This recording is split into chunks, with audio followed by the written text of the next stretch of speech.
Kapag nakita mo ito, kunin mo kaagad. Paano nga ba gamitin pampaswerte ang luya? Lalong-lalo na doon sa mga tao na sa tingin nila, tuloy-tuloy ang kamalasan nila sa buhay. Kinakailangan mong gumawa ng ritual na ito kung sa tingin mo ganyan or tuloy-tuloy ang kamalasan mo sa buhay. Kung mahilig ka sa ganitong mga video, huwag kalimutang mag-like, mag-subscribe, at i-share mo na rin para malaman ng iba ang kanilang mga swerte sa buhay. Kapag nakakita ka ng luya na mayroon ng sumisibol na luya mula dito o mayroon ng tumutubo na luya mula dito, kunin mo po or bilhin mo kaagad. Yan ay pinaniniwalaan na nagdudulot ng swerte. At pagdating sa inyo, itanim mo po yan, ilagay mo sa garden mo, kung wala naman ilagay mo sa paso. Ngunit po, paano kung hindi ka makakita niyan? Meron pong isang ritual sa luya na ginagawa po kapag ang tao ay tuloy-tuloy na ang kamalasan sa buhay.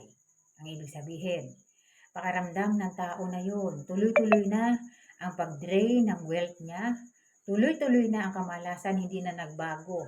Kung ano man yung sitwasyon na kinilalagyan niya. Pwede mong gawin ang ritual na to gamit ang luya. Bakit po? Bakit luya? Ang luya po kasi ay ginagamit ng karamihan po sa mga marurunong. Bakit ganun kahalaga ang luya? Ang luya po ay mayroong kakayahan na kontrolin ang tuloy-tuloy na wealth draining o ang tuloy-tuloy na kamalasan. Pipigilin nito yan at poproteksyonan niya po yung wealth energies na natitira pa dyan sa area ninyo o yung natitira pa sa iyo. Kaya ginagamit po ng karamihan ang luya. Ngunit, hindi po basta-basta bibili ka ng luya, ilalagay mo sa tahanan mo, okay na. Ito po ang kailangan natin gawin sa luya. Bumili ka ng luya. Piliin mo yung luya na buo at walang kahit anumang damage. Sunod na ihahanda mo, maghanda ka ng bigas, ilagay mo sa lalagyan. Anumang lalagyan na meron ka, pwede yan. Huwag lang yung plastic. Kasi po ang plastic, mga madam, mga sir, nagde-drain ng energies. So, huwag ninyong ilalagay sa plastic. Anumang lalagyan na glass, ceramic, o mugs, o kung ano man yan, pwedeng kahoy, kung meron kang wood na mangkok, pwede po yan. Or pwede sa metal na lalagyan. May metal ka na mangkok, pwede yan ang gamitin mo. Huwag lang yung plastic.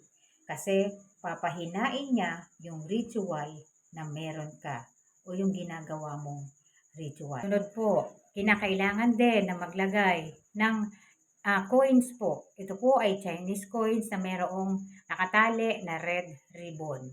Mura lang yan mga madam, mga sir. Umorder po kayo niyan.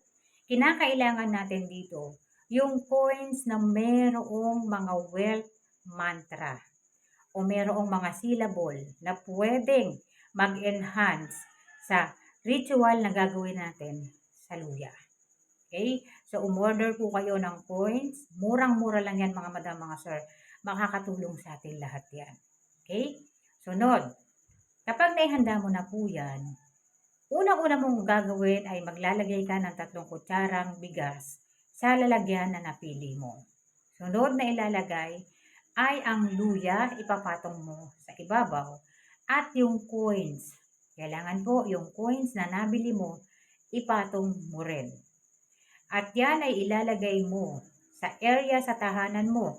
Kung yung southeast mo, ay pwede mong ilagay doon, doon mo po ilagay. Kung sa kusina mo siya ilalagay, pwedeng sa kusina. Pwede rin sa ibabaw ng ref natin, pwedeng ilagay yan doon.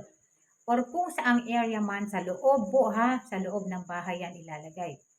Kapag sumibol yan, mga madam, mga sir, sa loob natin pinasibol yan ha, hindi sa labas. Okay?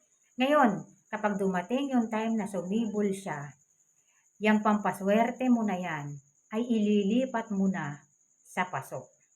Ngayon, kung may sarili ka, sarili mo yung property, lupa mo yan, itanim mo sa lupa. Saan banda, mga madam, mga sir? Pwedeng ilagay yan malapit sa may pintuan mo. Kung may area pa po para dyan, pwedeng ilagay sa paso. Okay? Malapit sa pinto, huwag ihaharang sa pinto. Bakit?